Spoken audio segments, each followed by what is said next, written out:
Et pour terminer ce journal, cette question. Avez-vous déjà mangé dans l'obscurité la plus totale? C'est l'expérience culinaire insolite que propose Dans le Noir. Et pour cela, vous l'entendez, on accueille Inès Taranto, Project Manager pour Dans le Noir, Bruxelles. Bonsoir. Bonsoir.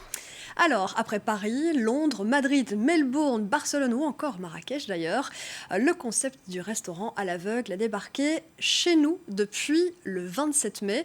Alors ce concept, il date de 2004, c'est ça?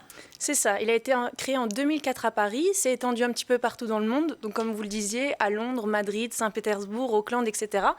Il est présent aujourd'hui dans 7 pays, 12 villes, et c'est une grande nouveauté, donc celle de 2021, notre arrivée à Bruxelles, en plein centre-ville, donc au sein du Warwick Bruxelles, un hôtel 5 étoiles, à 2 pas de la Grand Place. Et justement, pourquoi choisir Bruxelles? Alors Bruxelles parce que c'est une ville plutôt stratégique qui en plus est assez friande de toutes ces nouveautés, toutes ces choses nouvelles. Donc c'était comme une évidence après Paris ou Londres de s'installer dans la capitale belge. Après presque 6 mois bientôt d'existence à Bruxelles, peut-on dire que le public est au rendez-vous? Alors le public est au rendez-vous, on est très content de nos retours. On a déjà eu 2 menus. En fait, le menu change tous les 3 mois. On travaille sur un menu qui est surprise, donc qui a été créé par le chef Grégory Lawart, qui est le chef du Warwick Bruxelles, à qui on a demandé de nous sortir un menu en fait qui soit vraiment un réel jeu de découverte des textures, des températures, des saveurs, des odeurs, puisque, eh bien, à défaut de la vue, les clients utilisent tous leurs sens pour découvrir ce qui se trouve dans leurs assiettes. Donc on prend toutes les allergies, les restrictions alimentaires en compte, et puis on est très content parce qu'on a déjà des clients qui reviennent pour le nouveau menu, qui en parlent autour d'eux, qui ramènent d'autres amis, etc. Donc on peut dire que le public est au rendez-vous. On va se mettre quelques instants dans la tête d'une personne qui a envie de venir chez vous. De A à Z, comment ça se passe? Alors, en fait, déjà pour donner un petit peu plus d'explications sur le concept en lui-même, il se décrit par 2 choses. Donc ce côté sensoriel que j'ai décrit précédemment, avec un jeu de découverte en fait d'une assiette qui va proposer de jouer un petit peu avec son palais, son odorat, son toucher. Et puis le deuxième grand pilier de notre concept, et il est primordial en fait, c'est le fait que nos clients sont non pas seulement servis par des serveurs traditionnels comme dans un restaurant normal, mais ils sont accompagnés, guidés par des personnes qui sont déficientes visuelles, donc non ou malvoyantes. Ce sont des personnes qu'on a recrutées ici à Bruxelles. On a une équipe de 6 guides, et j'insiste sur cette notion de guide plutôt que serveur. Pourquoi? Eh bien parce qu'ils ont ce rôle d'accompagnement en fait, et on a finalement une relation de confiance qui se crée entre notre client qui arrive, qui est dans un environnement totalement original, hors du commun, qui lui est inconnu, et nos guides déficients visuels qui, eux, vont faire en sorte que l'expérience se passe le mieux possible pour nos clients. Est-ce qu'il y a des aménagements particuliers pour ce genre d'expérience? Est-ce que, bêtement, dans l'assiette, est-ce qu'il y a des choses qui sont mises en place pour qu'on s'y retrouve?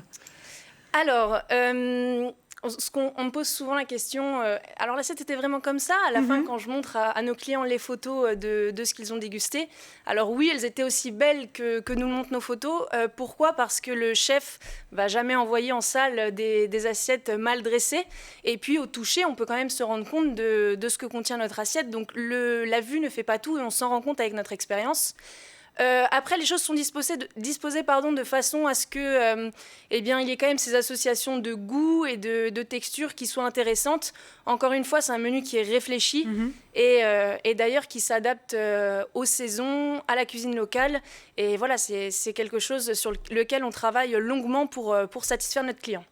En quelques mots, qu'est-ce que vous voulez faire ressentir aux visiteurs ? Qu'est-ce qu'on veut faire ressentir? Eh bien déjà et d'ailleurs les visiteurs, les clients me le disent après l'expérience, qu'on mange beaucoup avec les yeux aujourd'hui. Nous, ce qu'on propose, c'est une expérience où on arrive vraiment à se détacher un petit peu des choses qui parfois sont un peu superficielles dans notre quotidien. Je vais aller sur quelque chose d'assez parlant. Pas d'Instagram, pas de photos. Voilà, on est sur une vraie digital detox, ce qui fait du bien. Et on se ressent un petit peu sur soi-même, finalement, dans notre expérience. C'est ça qu'on veut montrer. Et on a ce côté aussi plutôt convivial. En fait, on se rend compte que dans le noir, la communication est beaucoup plus simple. Les clients se parlent d'une table à l'autre et des amitiés qui se créent alors qu'ils ne se sont jamais vus avant. Voilà, on a des histoires plutôt marrantes, plutôt rigolotes et appréciables en tout cas pour nous. Et ce qu'on veut faire ressentir, eh bien, c'est que la vue est un sens qui est prédominant. Et pourtant, avec notre expérience, eh bien, tous les autres sont décuplés. Et on se concentre voilà, sur le reste, puisque la vue n'est pas là pendant notre expérience. Et c'est vrai, je n'avais pas imaginé qu'il y avait plusieurs tables en même temps, en fait, qui vivent cette même expérience, c'est ça ? Alors, on est sur un restaurant... comme un restaurant normal où on a des arrivées à des heures séparées. Voilà, vous êtes vraiment assis à table avec des autres tables autour de vous. Et c'est aussi ça qui peut être un peu rassurant pour le client. Parfois, on a des clients qui rentrent et qui se posent beaucoup de questions. Alors, comment ça va être ? Est-ce qu'il va y avoir du bruit ? Est-ce qu'on a le droit de parler ? Bien sûr, on est dans un restaurant normal, finalement.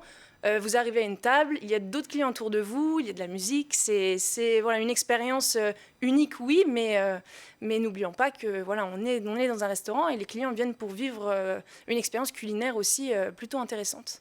Et pour conclure, justement, quand on conclut ce repas, il y a une suite d'expériences, j'imagine. Alors déjà, on montre à nos clients sur photo le menu qu'ils viennent de déguster.